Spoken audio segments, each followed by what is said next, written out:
Dear friends, welcome back to my channel. ಎಲ್ಲರೂ ಹೇಗಿದ್ದೀರಾ? ಎಲ್ಲರೂ ಚೆನ್ನಾಗಿದ್ದೀರಾ ಅಂತ ಭಾವಿಸ್ತೀನಿ. ನಾವು ಕೂಡ ಚೆನ್ನಾಗಿದ್ದೀವಿ. ಇವಾಗ ನನಗೆ ಒಂದು 45% ಅಷ್ಟು ಕೋಲ್ಡ್ ಆಗಿತ್ತು. ಇನ್ನು ಇವರಿಗೆ, ಮಕ್ಕಳಿಗೆ ಮತ್ತು ಯಜಮಾನ್ರಿಗೆ ತುಂಬ ಅಂದರೆ ತುಂಬ ಕೆಮ್ಮು ನೆಗಡಿ ಜಾಸ್ತಿ ಇತ್ತು. ಇವಾಗ ಅವ್ರಿಗೂ ಕೂಡ ಸ್ವಲ್ಪ ಕಡಿಮೆ ಆಗಿದೆ. ಇನ್ನು ನಾನು ಸೋಮವಾರದ ದಿನ ಇದು ಕಾರ್ ಪಾರ್ಕಿಂಗ್ ತೊಳೆಯೋಣ ಅಂತೇಳ್ಬಿಟ್ಟು ತೊಳಿತಾ ಇದ್ದೀನಿ. ಪಾಪ ನಮ್ಮ ಯಜಮಾನ್ರಿಗೆ ಸಿಕ್ಕಾಬಟ್ಟೆ ಕೋಲ್ಡ್ ಇದ್ದರೂ ಕೂಡ, ಅಂದರೆ ರೆಸ್ಟ್ ಮಾಡ್ತಾ ಇದ್ದರೆ ಮನೆ ಒಳಗಡೆ ಬೇಗ ಕಡಿಮೆ ಆಗುತ್ತೆ. ಕೆಲಸದ ಮೇಲೆ ಹೊರಗಡೆ ಹೋಯ್ತು ಅಂತಂದರೆ ಮತ್ತೆ ಆ ಗಾಳಿಗೆ ಮತ್ತೆ ಇದಾಗ್ತಾನೆ ಇರುತ್ತೆ. ಪಾಪ ಹೊರಗಡೆ ಹೋಗಿ ಕೆಲಸ ಮಾಡೋಕ್ಕೆ ಕಷ್ಟ ಅನಿಸ್ತಾ ಇರುತ್ತೆ. ಆದರೂ ಕೂಡ ಅವರು ಹೋಗಿದ್ರು. ಸೊ ನಾನು ಕಾರು ತೊಗೊಂಡೋಗಿದ್ರಲ್ವ, ಹಾಗಾಗಿ ಕಾರ್ ಪಾರ್ಕಿಂಗ್ ತೊಳೆದ್ಬಿಡೋಣ ಅಂತ ಅಂದ್ಬಿಟ್ಟು ಸೋಮವಾರ ದಿನ ಸಂಜೆ ಒಂದು 4 ಗಂಟೆ ಹಂಗೆ ತೊಳಿತಾ ಇದ್ದೀನಿ. ನನಗೆ ಯಾವುದಾದ್ರೂ ಒಂದು ಪ್ಲೇಸು ನೀಟಾಗಿಲ್ಲ ಅಂತಂದರೆ ಅದನ್ನು ಯಾವಾಗ ಕ್ಲೀನ್ ಮಾಡ್ತೀನಿ ಅಂತ ಬರೀ ಅದೇ ಚಿಂತೆ ಮಾಡ್ತಾ ಇರ್ತೀನಿ. ನೀಟಾಗಿದ್ರೇ ಮನಸ್ಸು ಕೂಡ ಚೆನ್ನಾಗಿರುತ್ತಲ್ವ. ಹಾಗಾಗಿ ಎಲ್ಲ ಗೇಟು ಕೂಡ ಉಜ್ಜಿ ಎಲ್ಲ ನೀರು ಬಿಟ್ಟು, ಅದಾದಮೇಲೆ ಮೇಲ್ಗಡೆ ಬಂದುಬಿಟ್ಟು ಕೈಕಾಲು ಮುಖ ಎಲ್ಲ ತೊಳ್ಕೊಂಡು ಸ್ವಲ್ಪ ಹಾಗೆ ಕುತ್ಕೊಂಡು, ಅದಾದಮೇಲೆ ರಾತ್ರಿ ಊಟಕ್ಕೆ ಮನೇಲಿ ರಾಗಿ ಹಿಟ್ಟು ಖಾಲಿ ಆಗಿಬಿಟ್ಟಿತ್ತು. ರಾಗಿ ಒಣಗಾಕ್ಕೊಂಡು ಹಿಟ್ಟು ಮಾಡಿಸ್ಕೊಂಡು ಬರಬೇಕು ಅಂತಂದರೂ ಬಿಸಿಲಿರಲಿಲ್ಲ. ಅದಕ್ಕೆ ಇವಾಗ ನೈಟ್ ಊಟಕ್ಕೆ ನಾನು ಉತ್ತರ ಕರ್ನಾಟಕ ಸ್ಟೈಲಲ್ಲಿ ಸೊಪ್ಪು ಕಾಳು ಪಲ್ಯ ಮಾಡ್ತಾಯಿದ್ದೀನಿ. ಇದು ಚಪಾತಿಗೆ ಮತ್ತು ರೊಟ್ಟಿಗೆ, ಅಕ್ಕಿ ರೊಟ್ಟಿಗೆ ತುಂಬಾ ಚೆನ್ನಾಗಿರುತ್ತೆ. ಹಾಗಾಗಿ ನಾನು ಬೆಳಗ್ಗೆನೇ ಒಂದು 3 ಥರದ ಕಾಳನ್ನು ನೆನೆಸಿದ್ದೆ. ಅಲಸಂದೆ ಕಾಳು, ಕಡಲೆಕಾಳು, ಹೆಸರು ಕಾಳು, ಈ 3 ಕಾಳನ್ನು ನೆನೆಸಿದ್ದೆ. ಡೈರೆಕ್ಟಾಗಿ ಒಣ ಕಾಳು ಬೇಯಿಸ್ಕೊಬೋದು, ಆದರೆ ತುಂಬಾ ಟೈಮ್ ತೊಗೊಳುತ್ತೆ. ಹಾಗಾಗಿ ಬೆಳಗ್ಗೆನೇ ನೆನೆಸ್ಕೊಂಡ್ರೆ ಬೇಗ ಬೇಯುತ್ತೆ. ಸೊ ನಾನು ಕಾಳು ನೆನೆಸಿರೋದನ್ನ ಇವಾಗ ಕುಕ್ಕರ್ಗೆ ಹಾಕ್ಬಿಟ್ಟು 1-2 ಥರದ ಸೊಪ್ಪು, ಅರವೆ ಸೊಪ್ಪು ಮತ್ತು ಚಿಲ್ಕರವೆ ಸೊಪ್ಪು ಇವೆರಡನ್ನೂ ಕಟ್ ಮಾಡಿಕೊಂಡು ನೀಟಾಗಿ ತೊಳೆದ್ಬಿಟ್ಟು ಇವಾಗ ಕಾಳೊಟ್ಟಿಗೆ ಸೊಪ್ಪನ್ನು ಹಾಕಿ 1 ಈರುಳ್ಳಿ, 1 ಟೊಮೆಟೊ ಮತ್ತು ಇದು ಅರಿಶಿನ 1/4 ಟೀ ಸ್ಪೂನಷ್ಟು ಮತ್ತು 1-2 ಗೋಲಿ ಗಾತ್ರದಷ್ಟು ಹುಣಸೆಹಣ್ಣನ್ನು ನೆನೆ ಹಾಕ್ಬಿಟ್ಟು ಅದರದ್ದು ರಸ ತೆಗೆದ್ಬಿಟ್ಟು ಹಾಕಿ, ಆಮೇಲೆ ರುಚಿಗೆ ತಕ್ಕಷ್ಟು ಉಪ್ಪು ಮತ್ತು 1.5 ಲೋಟದಷ್ಟು ನೀರು, ಕುಡಿಯೋ ಗ್ಲಾಸಲ್ಲಿ 1.5 ಗ್ಲಾಸಷ್ಟು ನೀರು ಹಾಕ್ಬಿಟ್ಟು ಒಂದು 3 ವಿಸಿಲ್ ನಾನು ಹೊಡೆಸ್ಕೊಂಡಿದ್ದೀನಿ. ಸೊ ಕಾಳು ಮತ್ತು ಸೊಪ್ಪು ಚೆನ್ನಾಗಿ ಬೆಂದ್ಕೊಂಡಿದೆ. ಸೊ ನೀರು ಇಷ್ಟಿತ್ತು, ಇರಲಿ ಪರವಾಗಿಲ್ಲ, ಅದನ್ನು ಕುದಿಸ್ಕೊಂಡ್ರೆ ಏನೋ ಗಟ್ಟಿ ಆಗುತ್ತೆ. ಇನ್ನು ಇವಾಗ ನಾನು 3 ವಿಸಿಲ್ ಹೊಡೆಸ್ಕೊಂಡ್ಮೇಲೆ ಇದು ಹುಚ್ಚೆಳ್ಳು ಬರುತ್ತಲ್ವ, ಅದನ್ನು 1 ಸ್ಪೂನಷ್ಟು ಹಾಕ್ತಾಯಿದ್ದೀನಿ. ಉತ್ತರ ಕರ್ನಾಟಕ ಪ್ರತಿಯೊಂದು ಪಲ್ಯಗಳಿಗೂ ಅವರು ಇದು ಹುಚ್ಚೆಳ್ಳು ಪೌಡರ್ ಹಾಕ್ತಾರೆ. ಅದು ಹಾಕಿದ್ರೇ ಅವ್ರಿಗೆ ಪಲ್ಯಗಳು ಕಂಪ್ಲೀಟ್ ಅಂತ ಅನಿಸೋದು. ಹಾಗಾಗಿ ಇವಾಗ 1 ಸ್ಪೂನಷ್ಟು ಹುಚ್ಚೆಳ್ಳು ಹಾಕ್ಬಿಟ್ಟು ಕುದಿಸ್ಕೊಂಡಿದ್ದೀನಿ ನಾನು. ಕರೆಕ್ಟ್ ಕನ್ಸಿಸ್ಟೆನ್ಸಿ, ಪಲ್ಯ ಕನ್ಸಿಸ್ಟೆನ್ಸಿ ಹೇಗಿರಬೇಕೋ ಹಾಗೆ ಕುದಿಸ್ಕೊಂಡಿದ್ದೀನಿ. ಇನ್ನು ಈ ಕಡೆ ಚಪಾತಿ ಕೂಡ ಮಾಡ್ಕೊತಾ ಇದ್ದೀನಿ. ಒಂದು 12 ಚಪಾತಿ ಆದರೆ ಸಾಕು ನಮ್ಮ ಮನೇಲಿ. ಎಲ್ಲರೂ, ನಾನು ಮಕ್ಕಳು ಎಲ್ಲರೂ 3 ತಿಂತೀವಿ. ಸೊ 4 ಜನಕ್ಕೆ 12 ಚಪಾತಿ ಆದರೆ ಸಾಕು ನಮ್ಮ ಮನೇಲಿ. ಒಂದು ಸ್ವಲ್ಪ ರೈಸ್ ಇರಬೇಕು ನಮ್ಮ ಯಜಮಾನ್ರಿಗೆ. ಅವ್ರಿಗೆ ರೈಸ್ ಇಲ್ಲಾಂದರೆ ಊಟ ಕಂಪ್ಲೀಟ್ ಆಗೋದೇ ಇಲ್ಲ. ನಾವು ಏನು ಮಕ್ಕಳು ನಾನು ತಿನ್ನಲೇಬೇಕಂತ ಏನಿಲ್ಲ. ನಾನು ಯಾವಾಗಾದರೂ ನೈಟ್ ಹೊತ್ತು ಒಂಚೂರು ರೈಸ್ ತಿಂತೀನಿ. ಬೆಳಗ್ಗೆ ಏನಾದರೂ ಟಿಫನ್ಗೆ ಚಪಾತಿ ಮಾಡಿದ್ರೆ ತಿನ್ನಕ್ಕೆ ಹೋಗಲ್ಲ ರೈಸು. ನೈಟ್ ಮಾತ್ರ ಒಂಚೂರು ತಿಂತೀನಿ ಅಷ್ಟೇ. ಒಂದೊಂದು ಸಲ ತಿನ್ನಕ್ಕೆ ಹೋಗಲ್ಲ, ಒಂದೊಂದು ಸಲ ತಿಂತೀನಿ. ಮಕ್ಕಳಂತೂ 3 ಚಪಾತಿ ಮೇಲೆ ಬೇರೆ ಏನೂ ತಿನ್ನೋದೇ ಇಲ್ಲ ಅವರು. ಇನ್ನು ಸಾಫ್ಟ್ ಚಪಾತಿ ಒಟ್ಟಿಗೆ ಪಲ್ಯ ಕೂಡ, ಆರೋಗ್ಯಕರವಾಗಿರೋಂಥ ಪಲ್ಯ ಕೂಡ ರೆಡಿ ಆಯಿತು. ಪ್ರತಿದಿನ ನಮ್ಮ ಬಾಡಿಗೆ ಏನು ಪ್ರೋಟೀನು ಮತ್ತು ಐರನ್ನು ಇದೆಲ್ಲ ಇದ್ರೇ ಬಾಡಿಗೆ ಎನರ್ಜಿ ಸಿಗೋದು. ಹಾಗಾಗಿ ಸೊ ಇವಾಗ ನೋಡ್ತಾ ಇರ್ಬೋದು ಪಲ್ಯ ರೆಡಿಯಾಗಿದೆ.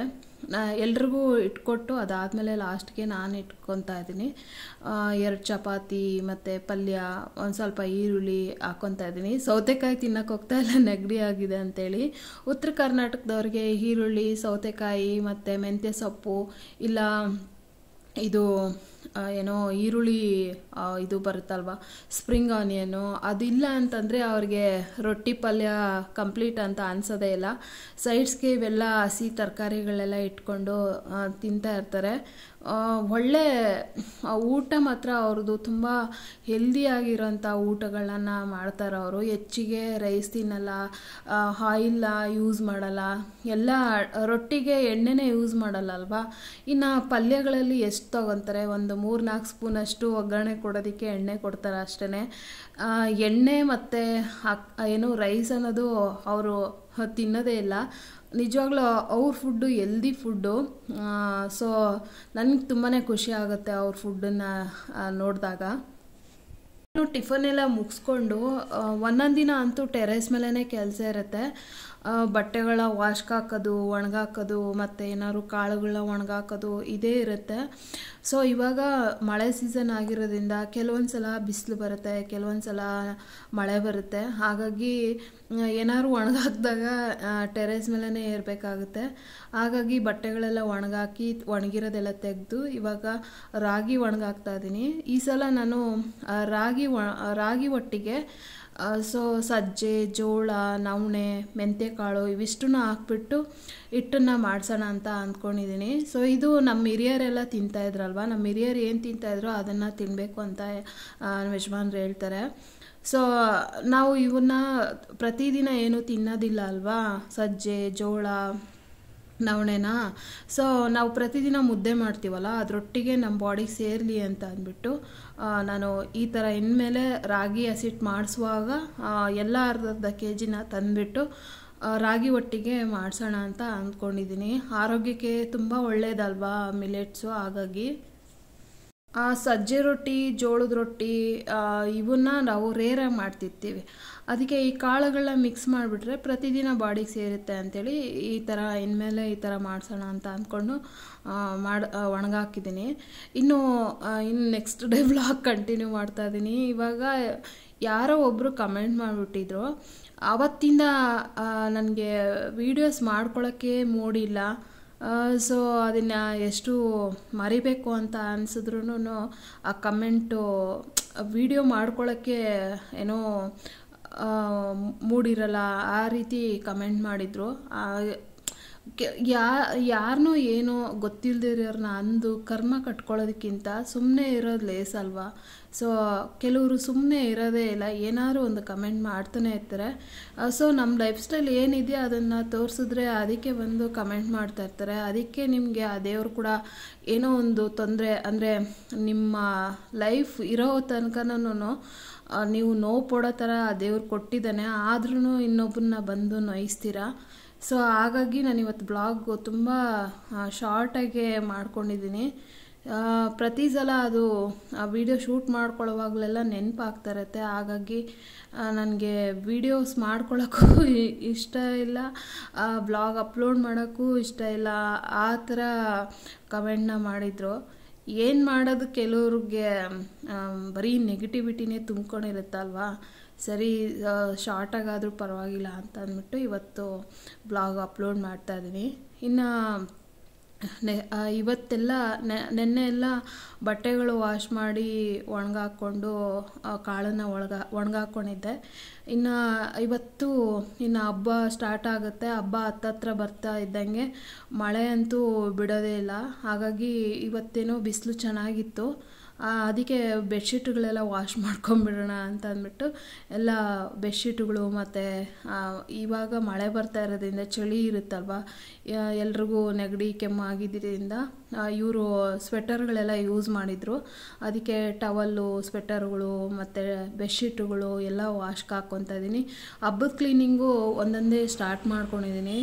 ಇವಾಗ ಬಿಸಿಲು ಚೆನ್ನಾಗಿತ್ತು ಅಂಥೇಳಿ ಬೆಡ್ಶೀಟು ನನಗೆ ಹೇಗೆ ಕಂಫರ್ಟಬಲ್ ಅಂತ ಅನಿಸುತ್ತೋ ಮನೇಲಿ ಕ್ಲೀನಿಂಗ್ಗೆ ಹಾಗೆ ಮಾಡ್ಕೊತಾ ಇದ್ದೀನಿ. ಇವತ್ತು ಬೆಡ್ಶೀಟುಗಳೆಲ್ಲ ಆಯಿತು.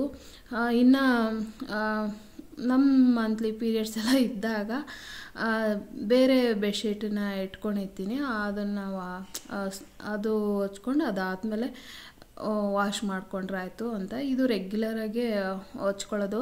ನಾನು ಮತ್ತು ನನ್ನ ಮಗಳು 365 ಡೇಸ್ ಬರೀ ಕಾಟನ್ ರಗ್ನೇ ಹೊಚ್ಕೊಳ್ಳೋದು. ಅದರಲ್ಲಿ ಏನೋ ಒಂಥರ ಬಾಡಿ ತುಂಬ ಚೆನ್ನಾಗಿರುತ್ತೆ, ಅಂದರೆ ಸ್ಕಿನ್ಗೆ ಒಳ್ಳೆಯದು ಕಾಟನ್ನು. ಒಂಥರ ಸೆಕೆನೂ ಆಗೋಲ್ಲ, ಚಳಿನೂ ಆಗೋಲ್ಲ, ಅಷ್ಟು ಚೆನ್ನಾಗಿರುತ್ತೆ. ಚಳಿಗಾಲದಲ್ಲಿ ಒಂದು ಸ್ವಲ್ಪ ಸ್ವೆಟರ್ ಹಾಕ್ಕೊಂಡು ಕಾಟನ್ ರಗ್ ಹೊದ್ಕೊಂಡ್ರೆ ಚೆನ್ನಾಗಿರುತ್ತೆ. ಇನ್ನೂ ಚಳಿ ಅಂದರೆ ಅವಾಗೂ ನಾನು ಬೆಡ್ಶೀಟು ಓದ್ಕೊಳ್ಳೋದು. ನಮ್ಮ ಯಜಮಾನ್ರು ಮಾತ್ರ ಈ ವೈಟ್ AC ಕಂಫರ್ಟ್ನೇ ಓದ್ಕೊಳ್ಳೋದು. ಇನ್ನು ನನ್ನ ಮಗ ಅಂತೂ ಹುಲ್ಲನ್ ಬೆಡ್ಶೀಟು 365 ಡೇಸ್ ಬರೀ ಅದನ್ನೇ, ಬೇಸಿಗೆಗಾಲದಲ್ಲೂ ಅದನ್ನೇ ಓದ್ಕೊತಾ ಇರ್ತಾನೆ. ಅದನ್ನ ಸೋಪ್ ಪೌಡರ್ ಹಾಕಿ ನೆನೆ ಹಾಕಿದ್ದೀನಿ, ಅವನ ಕೈಯೆಲ್ಲ ವಾಶ್ ಮಾಡಿಸ್ಬೇಕು ಅಂತ. ಎಷ್ಟು ಗಲೀಜಿತ್ತು ಗೊತ್ತಾ, ಎಣ್ಣೆ ಎಲ್ಲ ಹಚ್ಕೊಳ್ಳೋದು, ಬೆಡ್ಶೀಟ್ ಒದ್ಕೊಳ್ಳೋದು ಮಲ್ಕೊಳ್ಳೋದು ಹಂಗೆ ಮಾಡ್ತಾ ಇರ್ತಾನೆ. ಅವನ ಕೈಯೆಲ್ಲ ಒಗಿಸೋಣ ಅಂತ ಅಂದ್ಬಿಟ್ಟು ಸೋಪ್ ಪೌಡರ್ ಹಾಕಿ ನೆನೆ ಹಾಕಿದ್ದೀನಿ. ಇನ್ನು ಬುಧವಾರದ ದಿನ ನಾನು ಬ್ಲಾಗ್ ಕಂಟಿನ್ಯೂ ಮಾಡ್ತಾ ಇದ್ದೀನಿ. ಬುಧವಾರದ ದಿನ ಬಾತ್ರೂಮ್ ಎಲ್ಲ ತೊಳ್ಕೊಳ್ಳೋಣ ಅಂಥೇಳಿ 3 ಬಾತ್ರೂಮ್ನ ತೊಳಿತಾ ಇದ್ದೀನಿ. ಹಾಗೆ ಬಟ್ಟೆಗಳು ಕೂಡ ವಾಶ್ಗೆ ಹಾಕ್ಕೊಳ್ತಾ, ಅಂದರೆ ಸೋಪ್ ಪೌಡರ್ ಖಾಲಿಯಾಗಿತ್ತು. ಸೋಮವಾರದಿಂದ ಬುಧವಾರದವರೆಗೂ ಬಟ್ಟೆಗಳು, ಅಂದರೆ ಆನ್ಲೈನಲ್ಲಿ ನಾನು ಬುಕ್ ಮಾಡಿದ್ದೆ, ಇದು ಅಮೆಝಾನಲ್ಲಿ ಸರ್ಫೆಕ್ಸಲು. ಇಷ್ಟು ವರ್ಷ ನಾನು ಒಂದು 16-17 ವರ್ಷದಿಂದ ಏರಿಯಲ್ ಯೂಸ್ ಮಾಡ್ತಾಯಿದ್ದೆ. ಈ ಸಲ ಸರ್ಫೆಕ್ಸಲ್ಲಿ ತರಿಸೋಣ ಅಂಥೇಳಿ ತರಿಸಿದ್ದೀನಿ. ತುಂಬಾ ಚೆನ್ನಾಗಿದೆ. 6 kg ಯಾಕೆ ತೊಗೊತೀನಿ ಅಂತಂದರೆ, ನಾವು 6 kg ತೊಗೊಂಡ್ರೆ ನಮಗೆ 4 kgಗೆ MRP ಬೀಳುತ್ತೆ. ಇನ್ನು 2 kg ಫ್ರೀ ಕೊಡ್ತಾರೆ. ಅದ್ರ ಜೊತೆಗೆ ಲಿಕ್ವಿಡ್ ಕೂಡ ಕೊಡ್ತಾರೆ. ನಾವು ಅದೇ ಸಿಂಗಲ್ ಅಂದರೆ 1 kg 2 kg ಏನು ವಾಷಿಂಗ್ ಮಿಷನ್ಗೆ ಸೋಪ್ ಪೌಡರ್ನ ತೊಗೊಂಡ್ರೆ ನಮಗೆ MRP ಹಾಕ್ತಾರೆ. ಅದೇ ಈ ಥರ 6 kg ತೊಗೊಂಡು ಅಂತಂದರೆ ನಮಗೆ ಸೇವ್ ಆಗುತ್ತೆ ಮನಿ. ಅಂದರೆ ಇವಾಗ 6 kg ಸಿಂಗಲ್ ಪ್ಯಾಕೆಟ್ ತೊಗೊಂಡ್ರೆ 300 ರೂಪಾಯಿ ಹಂಗೆ ನಮಗೆ MRP ಬೀಳುತ್ತೆ. ಅಲ್ಲಿಗೆ 1,500 ರೂಪಾಯಿ ಆಗುತ್ತೆ. ಈ ಥರ 6 kg ತೊಗೊಂಡ್ರೆ ನಮಗೆ ಬರೀ 1,200 ರೂಪಾಯಿ ಆಯಿತು ನನಗೆ ಆನ್ಲೈನಲ್ಲಿ. ಸೂಪರ್ ಮಾರ್ಕೆಟಲ್ಲಾದರೆ 1,320 ರೂಪಾಯಿ ತೊಗೊತಾರೆ. ಆಲ್ಮೋಸ್ಟು 150 ರೂಪಾಯಿ ಏನೋ ಸೂಪರ್ ಮಾರ್ಕೆಟ್ ಅವರು ಜಾಸ್ತಿ ತೊಗೊತಾರೆ. ಅಂದರೆ ಅದರದ್ದು MRP ಎಷ್ಟಿದೆ ಅಷ್ಟೂ ತೊಗೊತಾರೆ ಅವರು. ಇವರಾದರೆ ಆನ್ಲೈನಲ್ಲಾದರೆ 100 ರೂಪೀಸ್ ಸೇವ್ ಆಗುತ್ತೆ. ಅದಕ್ಕೆ ನಾನು ಲಾಸ್ಟ್ ಟೈಮಿಂದ ನೀವು ನೋಡಿರ್ಬೋದು, ಲಾಸ್ಟ್ ಟೈಮ್ ಕೂಡ ನಾನು ಶೇರ್ ಮಾಡ್ಕೊಂಡಿದ್ದೆ, ಏರಿಯಲ್ಲು ಆನ್ಲೈನಿಂದ ತರಿಸ್ಕೊಂಡಿದ್ದು. ಸೊ ನೋಡಿ, ಇಷ್ಟು ತೊಗೊಂಡ್ರೆ ನಮಗೆ ಬರೀ 4 kg ಮಾತ್ರ MRP ಹಾಕ್ತಾನೆ. ಇನ್ನು 2 kg ಫ್ರೀ ಕೊಡ್ತಾನೆ, ಜೊತೆಗೆ ಲಿಕ್ವಿಡ್ ಕೂಡ ಕೊಡ್ತಾನೆ.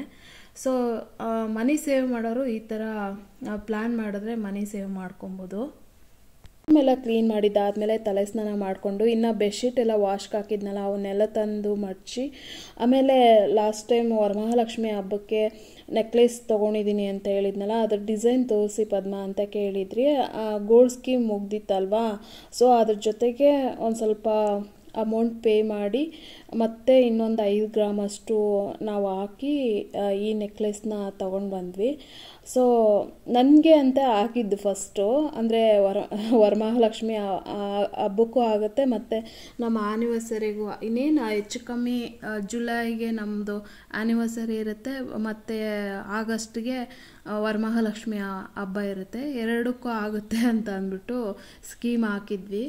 ಸೊ ಇನ್ನು ನಾನೇ ಅಮ್ಮನವ್ರಿಗೆ ಹಾಕ್ಬಿಟ್ಟು ಹಾಕ್ಕೊಳ್ಳೋಣ ಅಂತೇಳ್ಬಿಟ್ಟು ಹಾಕ್ಕೊಂಡಿಲ್ಲ. ಅಲ್ಲಿ ಮಾತ್ರ ಸುಮ್ಮನೆ ಹೇಗೆ ಕಾಣುತ್ತೆ ಅಂಥೇಳಿ ಮಗಳಿಗೆ ಹಾಕಿದ್ದೆ, ಆಮೇಲೆ ನಾನು ಕೂಡ ಹಾಕ್ಕೊಂಡಿದ್ದೆ. ಸೊ ಅಮ್ಮನವ್ರಿಗೆ ಹಾಕ್ಬಿಟ್ಟು ಆಮೇಲೆ ನಾನು ಯೂಸ್ ಮಾಡೋಣ ಅಂಥೇಳಿ. ಈ ಜುಮ್ಕಾ ಸಹ ನಾನು ಇನ್ನೂ ಯೂಸ್ ಮಾಡಿಲ್ಲ. ಲಾಸ್ಟ್ ಇಯರ್ ನಾನು KSIC ಮೈಸೂರು ಸಿಲ್ಕ್ ತೊಗೊಂಡಿದ್ನಲ್ಲ, ಅದನ್ನೇ ಇನ್ನೂ ಉಟ್ಕೊಂಡಿಲ್ಲ. ಅಂಥದ್ರಲ್ಲಿ ಈ ಜುಮ್ಕಾ ಹಾಕ್ಕೊಂಡ್ಬಿಡ್ತೀನ. ಅಮ್ಮನವ್ರಿಗೆ ಈ ವರ್ಷ ಇವೆರಡೂ ಹಾಕ್ಬಿಟ್ಟು ಆಮೇಲೆ ನಾನು ಹಾಕೊಳ್ಳೋಣ ಅಂತ ಅಂದ್ಕೊಂಡಿದ್ದೀನಿ. ಸೊ ನಾನು ಇವಾಗ ನೆಕ್ಲೆಸ್ ಏನು ತೊಗೊಂಡಿದ್ದೀನಿ, ಈ ಜುಮ್ಕಾ ಕೂಡ ಮ್ಯಾಚ್ ಆಗುತ್ತೆ.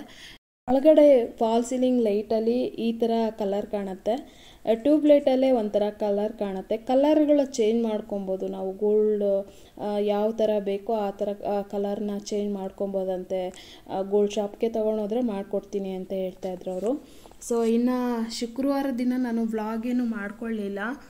ಸ್ವಲ್ಪ ಕೋಲ್ಡ್ ಇರೋದ್ರಿಂದ ಬಾಡಿ ಪೇಯ್ನ್ ಇರುತ್ತಲ್ವ, ಹಾಗಾಗಿ ಆಷಾಢ 3ನೇ ಶುಕ್ರವಾರ ದಿನ ನಾನು ವಿಡಿಯೋ ಶೂಟ್ ಮಾಡ್ಕೊಳ್ಳಿಲ್ಲ. ಈ ಥರ ರಂಗೋಲಿ ಹಾಕ್ಕೊಂಡಿದ್ದೆ. ಮಳೆ ಬರೇ ಬರ್ತಾಯಿತ್ತು, ತುಂಬ ಕೋಲ್ಡ್ ಇತ್ತು. ಅದರಲ್ಲೂ ಈ ಮಾರ್ಬಲ್ ಅಲ್ವಾ, ತುಂಬಾ ಶೀತ ಇರುತ್ತೆ. ಅದಕ್ಕೆ ವಿಡಿಯೋ ಏನೂ ಶೂಟ್ ಮಾಡ್ಕೊಳಕ್ಕೆ ಹೋಗಲಿಲ್ಲ. ಸೊ ಇದು ನಮ್ಮ ಮನೇಲಿ ಶುಕ್ರವಾರ ದಿನ ಹೀಗಿತ್ತು ಪೂಜೆ. ವರಮಹಾಲಕ್ಷ್ಮಿಯ ಹಬ್ಬ ವೆಯ್ಟಿಂಗಲ್ಲಿ ಇದ್ದೀನಿ ನಾನು ಇವಾಗ ಏನು ತೊಗೊಂಡಿರೋ ಗೋಲ್ಡನ್ನ ಅಮ್ಮನವ್ರಿಗೆ ಹಾಕ್ಬಿಟ್ಟು ಆಮೇಲೆ ನಾವು ಯೂಸ್ ಮಾಡೋಣ ಅಂತ ಅಂದ್ಕೊಂಡಿದ್ದೀವಿ. ಸೊ ಇನ್ನು ಇವತ್ತಿನ ಬ್ಲಾಗ್ ಇಲ್ಲಿಗೆ ಎಂಡ್ ಮಾಡೋ ಟೈಮ್ ಬಂತು ಫ್ರೆಂಡ್ಸ್. ಇವತ್ತಿನ ಬ್ಲಾಗ್ ನಿಮ್ಮೆಲ್ಲರಿಗೂ ಇಷ್ಟ ಆಗಿದೆ ಅಂತ ಅಂದ್ಕೊತೀನಿ. ಇಷ್ಟ ಆಗಿದ್ದರೆ please like, share, comment and subscribe to my channel. ಇನ್ನೊಂದು ಹೊಸ ವೀಡಿಯೋದಲ್ಲಿ ಸಿಗೋಣ. ಅಲ್ಲಿವರೆಗೂ ಬಾಯ್.